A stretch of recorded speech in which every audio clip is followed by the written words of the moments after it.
اچھا آپ لوگ یہ بتائیں گے جو ٹماٹر ہے ٹومیٹو یہ سبزی ہے یا فروٹ ہے؟ فروٹ ہے. کوئی اور بچہ؟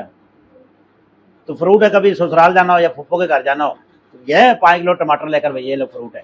ادھر کیوں سیب یا آپ اور فروٹ لے کر جاتے ہیں؟ ادھر کیوں نہیں لے کر جاتے؟ فروٹ ہے نا. تو یہ اصل میں اس کا چکر کیا ہے کسی کو پتہ ہے؟ فروٹ ہے بس. یہ کسی نے بتا دیا فروٹ ہے. کس طرح فروٹ ہے جی؟ تو لاجک کوئی ہونا چاہیے. یہ فروٹ نہیں ہے یہ سبزی ہے. اب یہاں پہ پھر اختلاف آ جائے گا جی ہم نے سائنس میں پڑھا. تو اصل میں بوٹانیکلی یعنی نباتاتی طور پر یہ فروٹ ہی ہے. لیکن اب اس کو ہم سبزی کے طور پر استعمال تو کرتے ہیں لیکن اس کا لیگل جو نیم ہے جو قانونی نام ہے وہ سبزی ہی ہے. اس کی جو کیٹیگری نا قانوناً وہ سبزی والی کیٹیگری میں آتا ہے. اب یہ مسئلہ کیا ہوا یہ 1893 میں میکسیکو اور امریکہ جو ہے یہاں پہ سبزیوں کا کوئی درآمدات اور برآمدات ہوتی تھی. ہوا کیا کہ جو امریکہ تھا اس نے سبزیوں پر ٹیکس لگا دیا. فروٹ کو ٹیکس فری کر دیا. اب وہاں پہ ایک کمپنی تھی مسٹر نکس اینڈ کو. نکس اینڈ کو جو وہ امپورٹ ایکسپورٹ کا کام کرتے تھے سبزی فروٹ کا. تو انہوں نے جب دیکھا کہ یار یہ تو ظاہر ہے وہ پڑھے لکھے لوگ تھے انہوں نے تحقیق کی ہوئی تھی پڑھا ہوا تھا کہ یار یہ تو فروٹ کی کیٹیگری میں آتا ہے تو اس کو ہم ٹیکس کیوں دیں اس پر.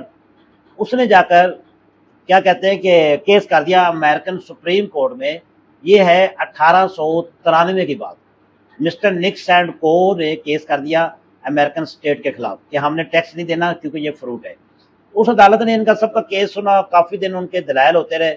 وہ پاکستانی عدالت تھی نہیں کہ کہیں سے ادھر لے دے کے تو وہ پورا فیصلہ کر لیتے. انہوں نے میرٹس پر فیصلہ کیا کیونکہ وہاں پہ انہوں نے بہت سارے سائنسدان پیش کیے بہت سارے ٹیچر پیش کیے بہت سارے تاجر پیش کیے جو سبزی اور فروٹ کا کام کر رہے تھے. تو آپ کو پتا عدالتیں جو ہوتی ہیں ہمیشہ گواہ کو مانتی ہے شہادتوں کو مانتی.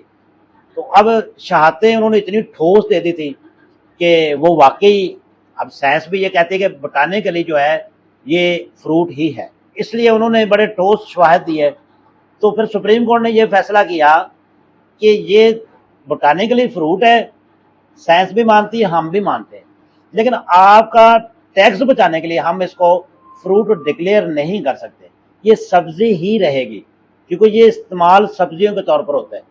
اس لیے وہ سپریم کورٹ کے فیصلے کے بعد اس کا جو قانونی جو نام ہے وہ سبزی ہے یعنی قانونی جو کیٹیگری وہ سبزی ہے اور بوٹانیکلی یا نباتاتی طور پر یہ فروٹس میں آتا ہے. اس لیے آگے بعد آپ کو یہ سمجھ ہونی چاہیے اور یہ دلیل آپ کے پاس ہونی چاہیے کہ یہ سبزی ہے یا فروٹ ہے. تو بیسکلی یہ دونوں چیزیں ہی ہیں کیونکہ اس کا ایک قانونی اور کسی سبزی کسی فروٹ کا ایسا کوئی کیٹیگری ہے ہی نہیں. صرف یہ ٹماٹر ہی ہے جو اس طرح اس کے دو نام ہیں.